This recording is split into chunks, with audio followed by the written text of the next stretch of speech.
change the game in Florida on it.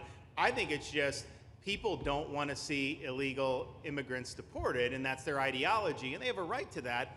But illegal immigration's unpopular, so they know that they're going to have less effect trying to do it. So they're going to try, oh, well, no, it's just about the Everglades. But really, I think a lot of those people, they just don't want to see illegals deported, because if you actually hear everyone's here, you obviously know there's zero land that's being disturbed. Well, you know, when we talk about popularity, though, I will say I ran on the issue of illegals and we have to get them out. And I won 82% on that issue.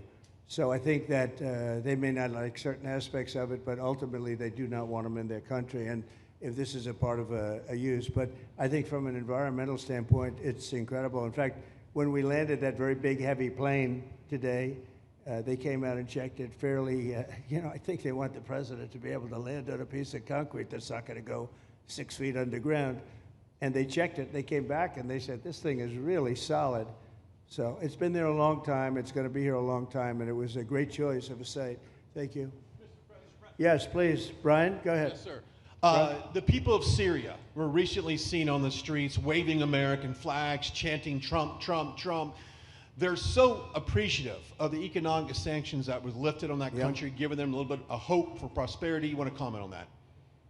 Well, they're great people, and the man that is leading them has a reputation. He was the head of some pretty tough organizations, and a lot of people criticized me for that. I said, well, what are we going to do, take him out of a day school, a country day school?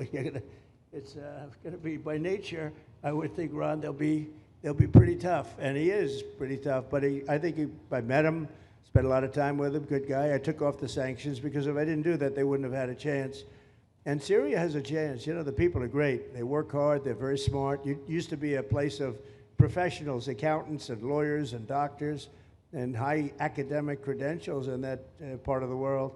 And I think it's going to work out great. I took off the sanctions, and they were very appreciative. They were shocked, but they were very appreciative. We're giving them a chance at survival. With the sanctions, it couldn't have worked. Thank you. Mr. President, your beloved New York City may well be led by a communist soon, Zohran Mamdani, who in his nomination speech said he will defy ICE and will not allow ICE to arrest criminal aliens in New York City. Your message to communist Zohran Mamdani? Well, then we'll have to arrest him. Look, we don't need a communist in this country, but if we have one, I'm going to be watching over him very carefully on behalf of the nation. We send him money. We send him all the things that he needs to run a government. And by the way, they get about 3 times what you get, Ron. If you look at the per capita, Florida gets 1/3 of what New York gets in terms of the numbers. Why don't you give us those numbers?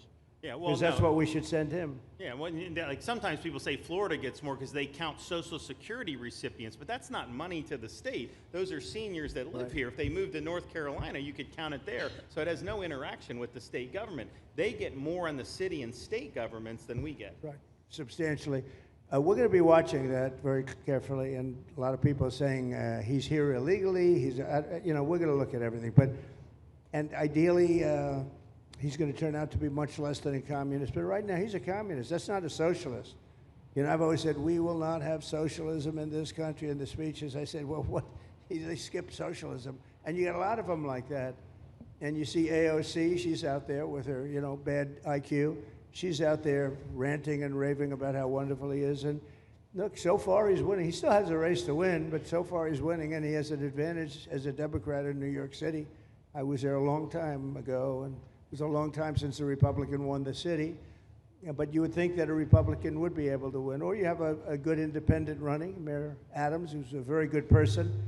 I helped him out a little bit. He had a problem, and he was unfairly hurt over this question. He made a statement to the effect that this is terrible. New York City can't have all these immigrants come in, and like he was indicted the following day. And I said, that was a phony indictment, and it was a phony indictment. That was a Biden indictment. I said, don't feel bad. I got indicted 5 times every time you opened your mouth. That was a bad group. That was a very dangerous group, I will tell you. These were not nice people. That was the only thing they could do. They had no policy. They had no skill. They had no anything. But they were very good at that. They were vicious, vicious, horrible people. Thank you very much. Yeah, please go ahead. Anna Giratelli with Washington Examiner. Governor DeSantis has proposed using National Guard, deputizing them as immigration judges